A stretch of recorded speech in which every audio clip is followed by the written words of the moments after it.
Nous sommes au mois de novembre et nous sommes en plein dans la saison de pêche de la coquille Saint-Jacques et aussi dans la saison des fêtes de la coquille.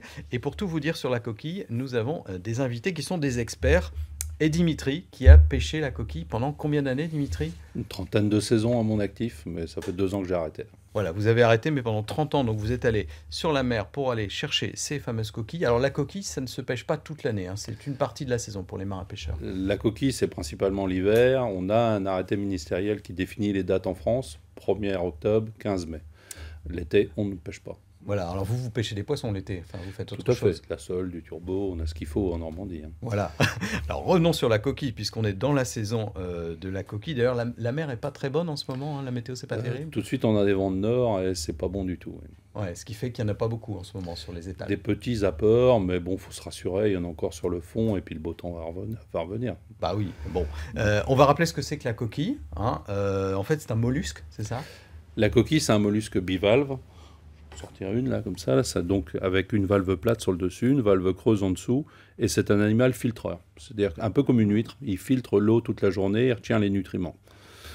Voilà, je vais la prendre cette coquille, comme ça je vais la montrer. Donc bivalve, hein, comme vous. Voilà, c'est assez lourd hein, quand même.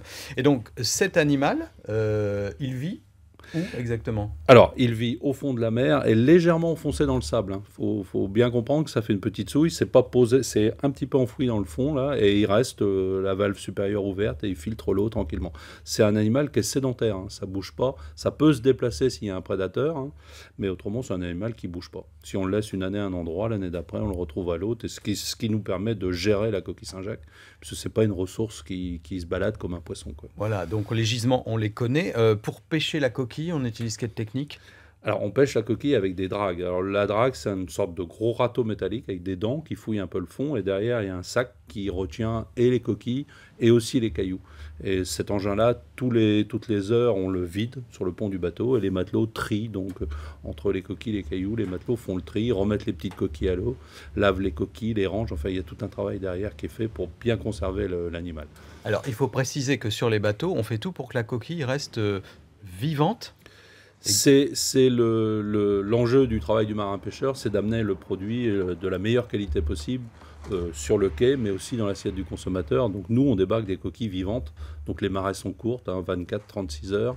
Elles sont bien rangées à plat. Là, on voit des coquilles dans des sacs. C'est pas la meilleure méthode forcément pour les ranger. Nous, on préfère les mettre bien à plat dans des bacs qui gardent leur eau, parce qu'elles sont pas étanches, contrairement à une huître. Et la coquille, comme ça, reste bien vivante.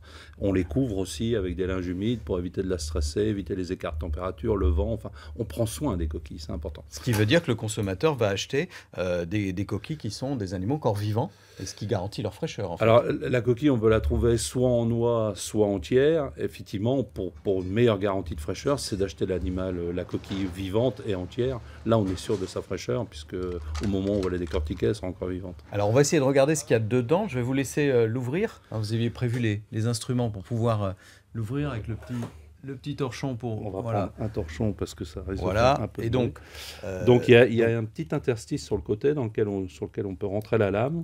On sectionne le petit muscle et que ça nous permet après de la détendre un peu parce qu'elle se défend quand même. Ah, donc là, on racle bien la valve supérieure pour éviter d'en perdre. Et là, voilà.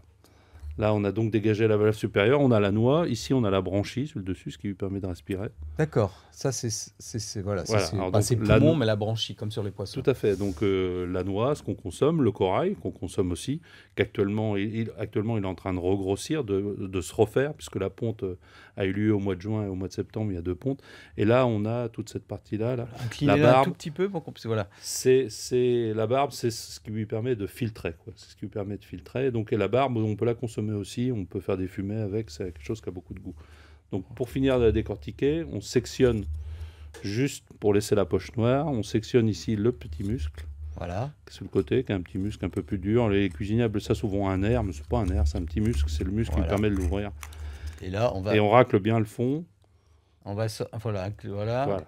Et on va essayer Et de là, noter. on a donc Ça, c'est ce qu'on consomme en fait, c'est ce qu'on recherche dans la coquille. tout à fait, Voilà, oui, oui. la noix de Saint-Jacques et le corail aussi. Alors, pendant qu'on continue de nettoyer, on va regarder tout de suite une petite recette justement avec un chef cuisinier qui s'appelle Olivier Briand qui travaille au restaurant Le Gibus à Caen, qui propose une recette justement qui conserve la noix, le corail et la barde. Regardez. Inutile de faire les présentations. Vous la connaissez par cœur. À la crème ou au beurre? Mais si on la faisait un peu voyager avec Olivier Briand, un chef créatif qui sait nous surprendre. La petite astuce pour ouvrir, sur le côté, il y a toujours une petite ouverture. Donc on va passer notre couteau dans la petite ouverture et on va faire pivoter la lame, voilà. Et elle s'ouvre toute seule une fois qu'on a coupé le pied. Et ensuite, avec un petit couteau, une cuillère, rond pour ne pas abîmer, on prend au niveau de la petite poche noire et on va tirer et il y a tout qui vient. Hop, voilà. Il reste juste la noix qui n'a plus qu'à décoller. Voilà. L'idée de la recette d'aujourd'hui, c'est d'utiliser toute la Saint-Jacques, donc la noix, le corail et la barde. Donc on va se faire une semoule de chou-fleur qu'on va rouler dans une feuille de nori pour faire comme un sushi. Mais dans la semoule, on va incorporer notre corail de Saint-Jacques, des graines de sarrasin torréfiées et des petites algues. Voilà, on va faire le sushi. Et on va cuire tout simplement notre noix de Saint-Jacques au beurre, poêlée, 1 minute de chaque côté. On va poser dessus et les bardes, on va les utiliser. Alors je les ai cuites pendant au moins 2 heures dans un courbouillon. Et on va les faire frire, on va les paner, on va les faire frire. Voilà, comme ça on utilise toute la Saint-Jacques. Plutôt que de mettre une sauce à la crème, on va faire quelque chose d'un petit peu plus festif et plus original. Donc un petit peu de gingembre, un petit peu de fruits de la passion.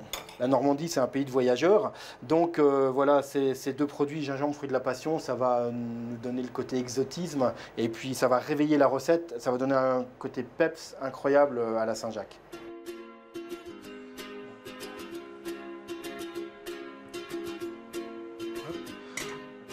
Et on va terminer par les petites bardes de Saint-Jacques qui sont frites. Ça va nous apporter un petit peu de croustillant à la recette. Toujours avoir des différences de texture, du croustillant, du mou, du moelleux, du craquant, voilà. Vraiment qu'on ait des sensations en bouche à chaque bouchée.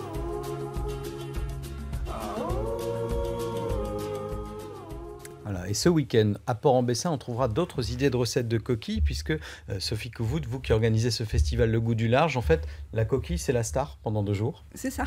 Et il y a des animations culinaires, comment ça se passe? Alors, il y a de la vente sous la criée. La criée est exceptionnellement ouverte aux visiteurs. Parce Non. que c'est pas le cas en temps normal, on va pas, le consommateur ne va pas la crier, c'est réservé aux Sous la professionnels. criée, c'est les professionnels qui peuvent vendre et acheter Donc leurs produits. La criée, en fait, c'est le marché de gros, quoi. C'est là où les premiers acheteurs, les marieurs, enlèvent les grosses quantités de produits et après les dispatchent sur les restaurants, les poissonniers. Enfin, voilà. Donc c'est vraiment le marché de gros, donc c'est fermé au public. Donc là, exceptionnellement, pendant cette fête de la coquille, qui est le festival Goût du Large, on ouvre la criée et donc on peut acheter les coquilles. On peut acheter des coquilles et du poisson de la pêche normande. Des animations culinaires également. Il y a des ateliers culinaires, des cours et des démonstrations culinaires. Des cours pour enfants et pour adultes tout au long du week-end. Qui est-ce qui va donner ces cours? Alors, nous animons les cours avec Fly-in Chef. Et il y a des chefs locaux, un chef de Didier Robin, le chef de la Chenevière, Nicolas Marie, le chef du 6-3, et Thomas Leroy, le chef de la marine à Port-en-Bessin, qui vont prêter main forte. Voilà, donc ils vont proposer des recettes de coquilles. Des coquilles. Vous la préférez comment, la coquille, par exemple? Alors la plus simple, assez poêlée, ça me va bien. Juste poêlée, tout simplement. Vous, Dimitri, c'est pareil, je crois. Hein, vous aimez quand c'est J'aime simple. bien un poêlet, mais bon, il y a plusieurs façons de la cuisiner. Et on peut ne pas la cuisiner. On peut la servir en carpaccio, en fines lamelles, crues. Et oui. donc là, avec un petit peu de sel dessus, une vinaigrette de mandarine légère. Et avec, ça peut faire une belle entrée avec une coupe de champagne, par exemple. Ah bah voilà, c'est tout simple. Pour les fêtes. Voilà, on se rate pas sur la cuisson puisque c'est cru. Il y a aussi dans ce festival, c'est quand même une grande fête, hein, il y a beaucoup de à fait. visiteurs. Vous attendez combien de personnes? Entre 40 et 50 000 personnes sur le week-end. Ah oui, sur 2 jours, alors 2 jours et demi puisque ça commence le vendredi soir.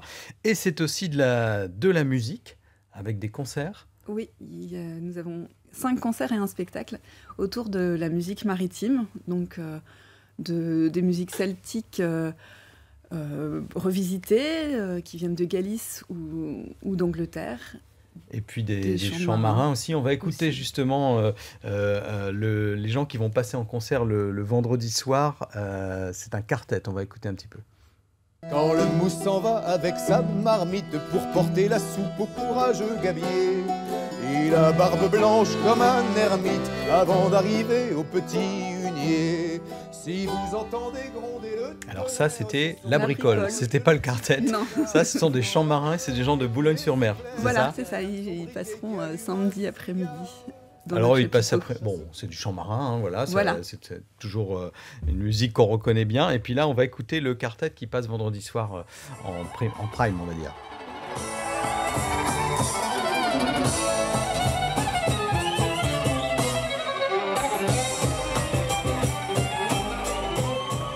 Ça, c'est Urban Folk Quartet, donc la bricole de Boulogne-sur-Mer le samedi après-midi, 6 concerts. Dimitri, avant qu'on referme cette partie sur la coquille, dites-nous comment on date une coquille, parce qu'on va les acheter bientôt, c'est bientôt Noël, et en fait on peut lire son âge sur sa coquille. Alors déjà, quand on achète une coquille normande, il faut qu'elle fasse 11 cm sur sa largeur, là, c'est impératif. Tout ce qui est plus petit, ça ne fait pas la taille réglementaire, donc on les pêche pas, et surtout on ne les achète pas non plus. La coquille, c'est un petit peu comme les arbres, il y a des stries de croissance, donc on voit très bien sur cette coquille-là, on a la première strie de croissance ici et la deuxième, donc première année, deuxième année. En fait, l'arrêt de la pousse l'hiver fait que ça laisse une marque quand ça recommence au printemps, et donc celle-ci, elle est sur sa 3e année. Voilà. Bon. Et donc ces coquilles qu'on pourra acheter à Port-en-Bessin le week-end prochain, c'est la grande fête de la coquille. On pourra les acheter auprès des marins-pêcheurs, c'est-à-dire que c'est les bateaux, les patrons, leurs femmes, leur équipage qui vendent directement les coquilles. Autour de 5-6 euros le kilo, c'est ça ? Le prix, je suis on pas verra. Mais bon, oui, dans ces prix-là, c'est-à-dire qu'on essaie de faire le prix le plus juste pour que tout le monde en profite. C'est le but. Donc, c'est à Port-en-Bessin le week-end prochain. Si vous n'êtes pas libre pour le week-end prochain, vous avez aussi une fête de la coquille à Ouistreham le 19 et 20 novembre. Et puis, il y a aussi la fête de la coquille à Dieppe. C'est le même week-end, 19 et 20 novembre, fête du hareng et de la coquille Saint-Jacques. D'ailleurs, nous parlerons de cette fête du hareng dans l'émission très prochainement.